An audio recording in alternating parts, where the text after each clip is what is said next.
Assalamualaikum warahmatullahi wabarakatuh. Halo Sobat Pintar, apa kabar? Semoga kalian selalu sehat dan tetap bersemangat ya. Jumpa kembali bersama Bu Guru di YouTube channel Guru Mandiri. Pagi ini Bu Guru akan menyampaikan materi pelajaran untuk kelas 3, tema 8, Praja Muda Karana, subtema 3, Aku Suka Bertualang, pembelajaran ke-6. Namun sebelum kita mulai, marilah kita awali pembelajaran kita pagi ini dengan pembacaan doa terlebih dahulu ya. Perhatikan gambar berikut ini.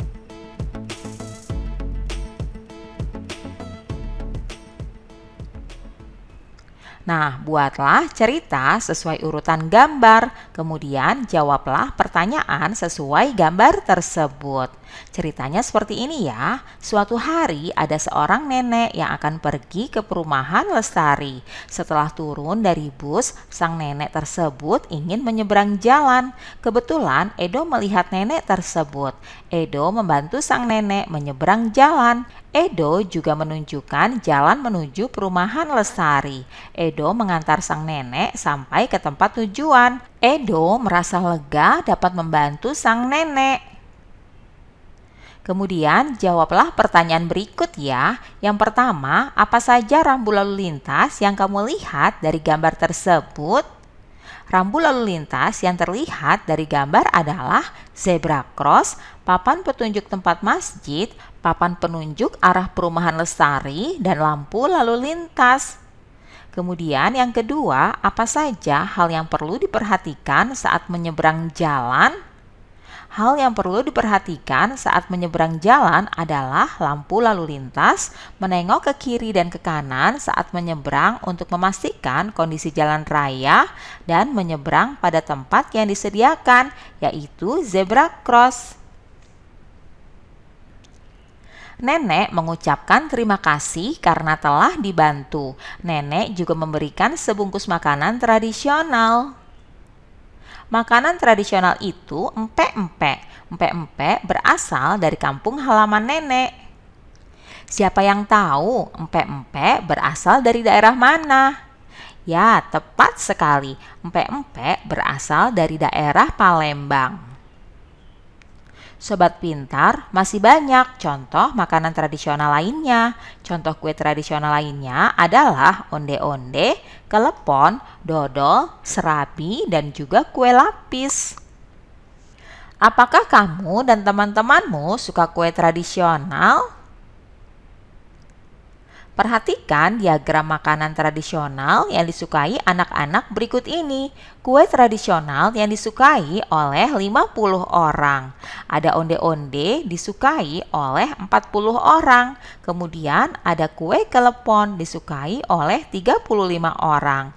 Lalu ada dodol disukai oleh 5 orang. Selanjutnya ada serabi disukai oleh 35 orang. Dan yang terakhir ada kue lapis disukai oleh 50 orang. Kemudian jawablah pertanyaan berikut berdasarkan diagram tersebut ya. Yang pertama, berapa banyak anak yang menyukai serabi? Anak yang menyukai serabi ada 35 anak. Lalu yang kedua, berapa banyak anak yang menyukai kelepon? Yang menyukai kelepon yaitu ada 25 anak. Selanjutnya, apa nama kue yang paling banyak disukai? Kue yang paling banyak disukai yaitu kue lapis.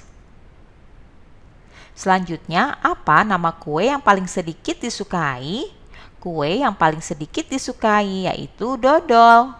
Selanjutnya, berapa banyak perbedaan antara yang menyukai kue lapis dan kue onde-onde? Kue lapis yang menyukai 50 anak. Kue onde-onde yang menyukai 40 anak. Jadi perbedaannya kita tinggal kurangkan saja ya, yaitu 50 dikurangi 40. Hasilnya adalah 10. Jadi perbedaan antara yang menyukai kue lapis dan kue onde-onde ada 10 anak. Sekarang kalian tuliskan apa saja yang dapat kamu simpulkan dari diagram tersebut. Kesimpulannya adalah sebagai berikut.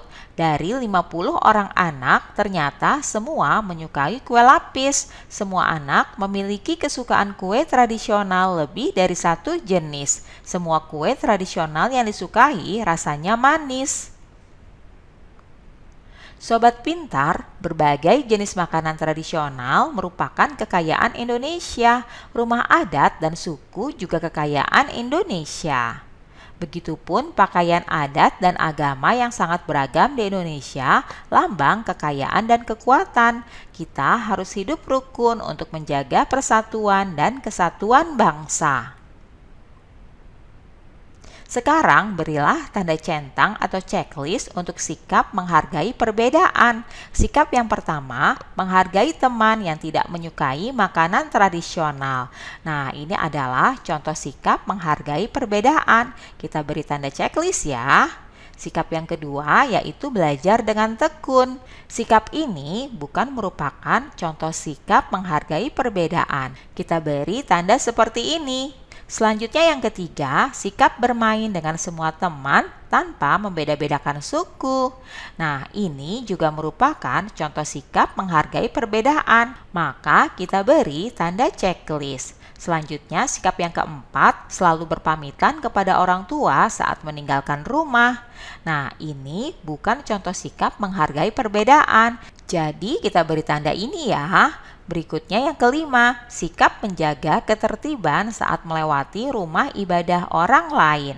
Nah, ini juga merupakan contoh sikap menghargai perbedaan. Maka kita beri tanda checklist. Sobat pintar, rumah adat dan pakaian adat merupakan contoh keragaman budaya yang menjadi kekayaan bangsa Indonesia. Sekarang kita akan sebutkan nama daerah dari rumah adat dan pakaian adat berikut ini. Untuk yang pertama, rumah adat dan pakaian adat dari daerah Kalimantan Barat. Kemudian yang kedua, rumah adat dan pakaian adat dari daerah Bali. Selanjutnya yang ketiga, rumah adat dan pakaian adat dari daerah DKI Jakarta. Berikutnya yang keempat, rumah adat dan pakaian adat dari daerah Papua. Dan yang terakhir, rumah adat dan pakaian adat dari daerah Sulawesi Tenggara. Itulah beberapa contoh keanekaragaman budaya yang merupakan kekayaan bangsa Indonesia. Kita harus menjaga dan melestarikannya ya. Sobat pintar, adakah manfaat dari keberagaman pakaian yang dimiliki Indonesia?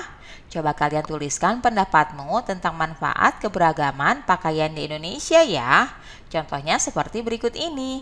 Keberagaman budaya yang dimiliki oleh negara Indonesia menjadi identitas bangsa.